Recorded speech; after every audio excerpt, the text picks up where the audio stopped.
नमस्कार, आप सभी का स्वागत है हमारे यूट्यूब चैनल न्यूराज क्लासेस में। आइए खंड शिक्षा अधिकारी परीक्षा 2020 के लिए भारत का भूगोल से संबंधित महत्वपूर्ण प्रश्नों पर चर्चा करते हैं। ये प्रश्न पर्वतों से संबंधित होंगे और महत्वपूर्ण प्रश्न हैं, पूर्व की परीक्षाओं में पूछे भी जा चुके हैं। शुरू करते हैं। पहला प्रश्न है, निम्नलिखित में से कौन सा युग्म सुमेलित नहीं है? ऑप्शन दिए हुए हैं। ए ऑप्शन है माउंट आबू अरावली पहाड़ियाँ, बी है कोणाई कैनल पल्ली पहाड़ियाँ, सी है उटक मंडल नीलगिरी पहाड़ियाँ, डी ऑप्शन दिया हुआ है शिमला पीर पंजाल श्रेणी। इसका जो सही आंसर है वो है ऑप्शन नंबर डी, यानी कि शिमला जो है पीर पंजाल श्रेणियों में नहीं स्थित है, ये धौलाधार श्रेणियों में स्थित है। अगला प्रश्न है, निम्नलिखित में से कौन सा कथन असत्य है? ए ऑप्शन दिया हुआ है नागा पहाड़ियों की सर्वोच्च चोटी सारामती है, बी ऑप्शन है हिमालय की सर्वाधिक चौड़ाई कश्मीर राज्य में है, सी ऑप्शन है काठियावाड़ प्रायद्वीपीय उन्मग्न तटरेखा का उदाहरण है, डी ऑप्शन दे रखा है जेलेपला और नाथुला दर्रे हिमाचल प्रदेश राज्य में है। इसका जो सही आंसर है वो है ऑप्शन नंबर सी, यानी कि काठियावाड़ प्रायद्वीपीय उन्मग्न तटरेखा का उदाहरण नहीं है, ये गलत ऑप्शन दे रखा है, बाकी सही दिए हुए। आगे बढ़ते हैं। अगला प्रश्न है, दंडकारण्य क्षेत्र अवस्थित है। ऑप्शन दिए हुए हैं। पहला ऑप्शन रखा है ए छत्तीसगढ़ एवं मध्य प्रदेश, बी ऑप्शन है छत्तीसगढ़ एवं उड़ीसा, सी ऑप्शन है झारखंड एवं उड़ीसा, डी ऑप्शन दिया हुआ है आंध्र प्रदेश एवं झारखंड। इसका जो सही आंसर है वो है ऑप्शन नंबर बी, यानी कि छत्तीसगढ़ एवं उड़ीसा जो है ये दंडकारण्य क्षेत्र कहलाता है। अगला प्रश्न है, निम्न पर्वत चोटियों का पूर्व से पश्चिम की ओर सही क्रम है। पूर्व से पश्चिम का क्रम पूछा गया है। ऑप्शन दिए हुए हैं। ए ऑप्शन है Everest Kanchenjunga Annapurna Makalu, B option है कंचनजंगा फिर मकालू एवरेस्ट फिर अन्नपूर्णा, सी ऑप्शन दिया हुआ है कंचनजंगा उसके बाद धौलागिरी फिर अन्नपूर्णा फिर एवरेस्ट, डी ऑप्शन दिया हुआ है एवरेस्ट कंचनजंगा धौलागिरी मकालू। इसका जो सही आंसर है वो है ऑप्शन नंबर बी, यानी कि कंचनजंगा उसके बाद मकालू फिर एवरेस्ट फिर अन्नपूर्णा है, फिर उसके बाद धौलागिरी आएगा। ठीक है, तो इस प्रकार होना चाहिए, ये सही ऑप्शन है इसका। आगे बढ़ते हैं। अगला प्रश्न है, निम्नलिखित युग्मों पर विचार कीजिए। एक तरफ पहाड़ियाँ दे रखी हैं, दूसरी तरफ क्षेत्र दे रखे हैं। पहला है कार्डमम पहाड़ियाँ कोरोमंडल तट, दूसरा दे रखा है कैमूर पहाड़ियाँ कोंकण तट, तीसरा दे रखा है महादेव पहाड़ियाँ मध्य भारत, चौथा ऑप्शन दे रखा है मिकिर पहाड़ियाँ पूर्वोत्तर भारत। उपरोक्त युग्मों में से कौन से सही सुमेलित हैं?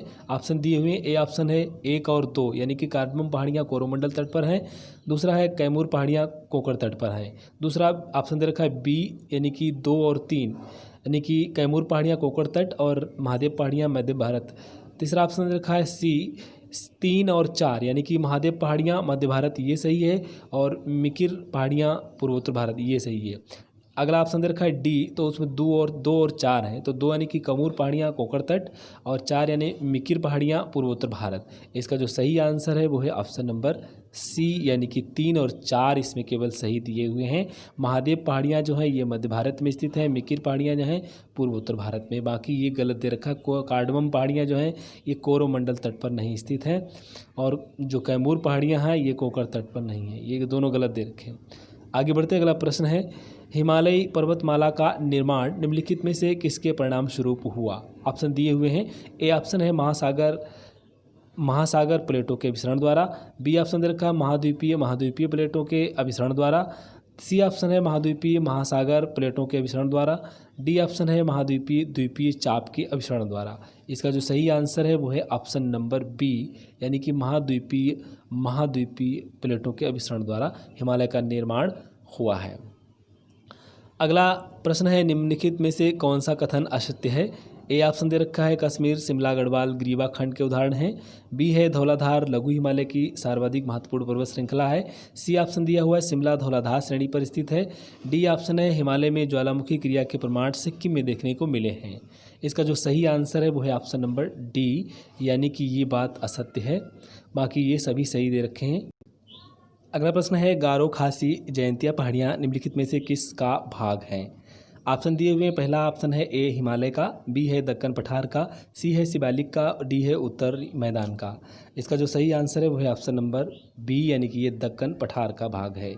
अगला प्रश्न है, निम्नलिखित में से कौन सा कथन असत्य है? ऑप्शन दिए हुए हैं। ए ऑप्शन है मकालू और मनासलू पर्वत चोटियाँ हिमाद्री की हैं, बी है शिवालिक के दक्षिणावर्ती क्षेत्र को तराई के नाम से पुकारा जाता है, सी ऑप्शन दिया हुआ है सिंधु नदी के गाज से ब्रह्मपुत्र नदी के गाज तक हिमालय की लंबाई लगभग 2400 किलोमीटर है, डी ऑप्शन है मालाबार तट गुजरात और गोवा के बीच स्थित है। तो ये इसका जो सही आंसर है वो है ऑप्शन नंबर डी यानी कि ये मालाबार तट जो है गुजरात और गोवा के बीच नहीं स्थित है, ये है मंगलोर और से लेकर के कन्याकुमारी तक, यानी कि ये केरल में स्थित है, केरल। आगे बढ़ते हैं, अगला प्रश्न है सूची 1 को सूची 2 से मिलान कीजिए और सूची के नीचे दिए गए कूट से सही उत्तर का चयन कीजिए। एक तरफ सूची एक दे रखी है राज्य की, दूसरी तरफ सूची है 2 सबसे ऊंची चोटी। ए है केरल, चोटी दे रखी है दोदा बेट्टा। बी है नागालैंड, इसकी चोटी दे रखी है नंदा देवी। सी है उत्तराखंड, इसकी चोटी दे रखी है अनाईमुड़ी। डी ऑप्शन है तमिलनाडु, इसकी चोटी देखी है सारामती। तो इसका जो सही आंसर है वो है ऑप्शन नंबर सी, यानी कि 3 4 2 1, 3 4 2 1, यानी कि केरल जो है ये केरल अनाईमुड़ी चोटी है इसमें, और जो तमिलनाडु दे रखा है, नागालैंड दे रखा है, ये है सारामती, ये है इसका मिलान यहाँ होगा सारामती में। उसके बाद में जो दे रखा है हमारे पास उत्तराखंड, उत्तराखंड का जो मिलान होगा ये 2, यानी उत्तराखंड ये नंदा देवी है। बाकी बचता है हमारे पास तमिलनाडु, तो तमिलनाडु में जो है कौन सा है, दोदा बेट्टा, ठीक है, ये दोदा बेट्टा का मिलान होगा। इस प्रकार ये मिलान होगा। आगे बढ़ते हैं, अगला प्रश्न है रुद्रप्रयाग निम्नलिखित में से किन नदियों के संगम पर स्थित है। ऑप्शन दिए हुए हैं, पहला ऑप्शन रखा है ए अलकनंदा भागीरथी, बी है अलकनंदा मंदाकिनी, सी है भागीरथी भीलांगना, डी है भागीरथी मंदाकिनी। इसका जो सही आंसर है वो है ऑप्शन नंबर बी, यानी कि अलकनंदा मंदाकिनी नदी। अगला प्रश्न है भारत की निम्न नदियों में से कौन सी नदी डेल्टा नहीं बनाती है। ऑप्शन दिए हुए हैं, पहला ऑप्शन रखा है ए गंगा, बी गोदावरी, सी है ताप्ती, डी ऑप्शन दे रखा है महानदी। तो इसका जो सही आंसर है वो है ऑप्शन नंबर सी, यानी कि ताप्ती नदी जो है ये डेल्टा नहीं बनाती है, एस्चुरी बनाती है। आगे बढ़ते हैं, अगला प्रश्न है क्षिप्रा नदी निम्नलिखित में से किसकी सहायक नदी है। ऑप्शन दिए हुए हैं, ए ऑप्शन है गोदावरी, बी है चंबल, सी महानदी, डी ऑप्शन दे रखा है नर्मदा। इसका जो सही आंसर है वो है ऑप्शन नंबर बी, यानी ये चंबल नदी की सहायक नदी है। आगे बढ़ते हैं, अगला प्रश्न है निम्नलिखित में से कौन सी नदी एस्चुरी नहीं बनाती है। ऑप्शन दिए हुए हैं, पहला ऑप्शन रखा है ए नर्मदा, बी मांडवी, सी है ताप्ती, डी है महानदी। इसका जो सही आंसर है वो है ऑप्शन नंबर डी, यानी कि महानदी जो है ये एस्चुरी नहीं बनाती, बाकी नर्मदा, मांडवी, ताप्ती ये तीनों ही एस्चुरी बनाती हैं। अगला प्रश्न है निम्नलिखित में से किस नदी का स्रोत मैकाल श्रेणी में नहीं है। ऑप्शन दिए हुए, पहला ऑप्शन रखा है नर्मदा, बी है ताप्ती, सी है सोन, डी है महानदी। इसका जो सही आंसर है वो है ऑप्शन नंबर बी, यानी कि ताप्ती। अगला प्रश्न है निम्नलिखित नदियों में से कौन एक यमुना की सहायक नदी नहीं है। ऑप्शन दिए हुए हैं, ए ऑप्शन है बेतवा, बी है चंबल, सी केन, डी है राम गंगा। इसका जो सही आंसर है वो है ऑप्शन नंबर डी, यानी कि राम गंगा जो है ये यमुना नदी की सहायक नदी नहीं है। अगला प्रश्न है निम्नलिखित में से क्रेटर निर्मित झील है। ऑप्शन दिए हुए हैं, ए ऑप्शन है लोनार झील, बी है अरब सागर, सी है डल झील, डी ऑप्शन रखा है रुडोल्फ झील। इसका जो सही आंसर है वो है ऑप्शन नंबर ए, यानी कि लोनार झील जो है ये क्रेटर निर्मित झील है। अगला प्रश्न है कावेरी नदी किन राज्यों से होकर गुजरती है, किन राज्यों से गुजरती है। ऑप्शन दिए हुए हैं, ए ऑप्शन है आंध्र प्रदेश, कर्नाटक और तमिलनाडु, बी ऑप्शन है कर्नाटक, तमिलनाडु और केरल, सी ऑप्शन है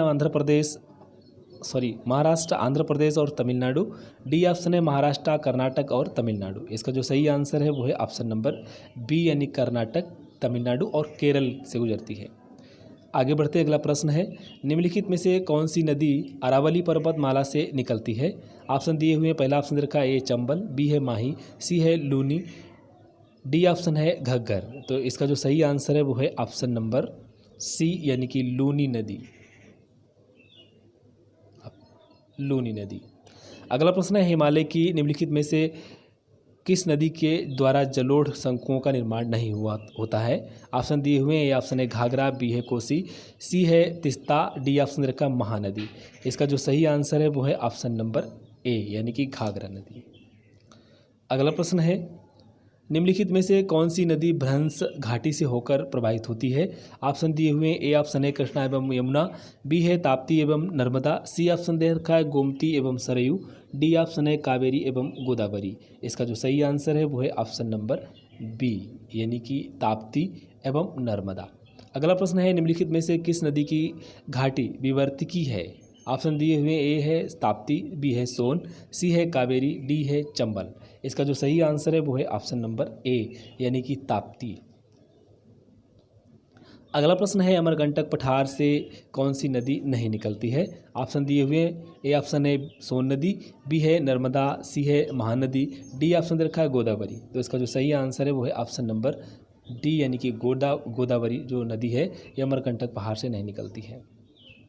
तो आज की वीडियो में इतना ही, धन्यवाद। अगर वीडियो पसंद आया तो लाइक ज़रूर करें, शेयर भी करें। अगर आप हमारे चैनल पर नए हैं तो प्लीज़ इसे सब्सक्राइब कर लीजिए, इससे आपको अगली नोटिफिकेशन भी प्राप्त हो सके।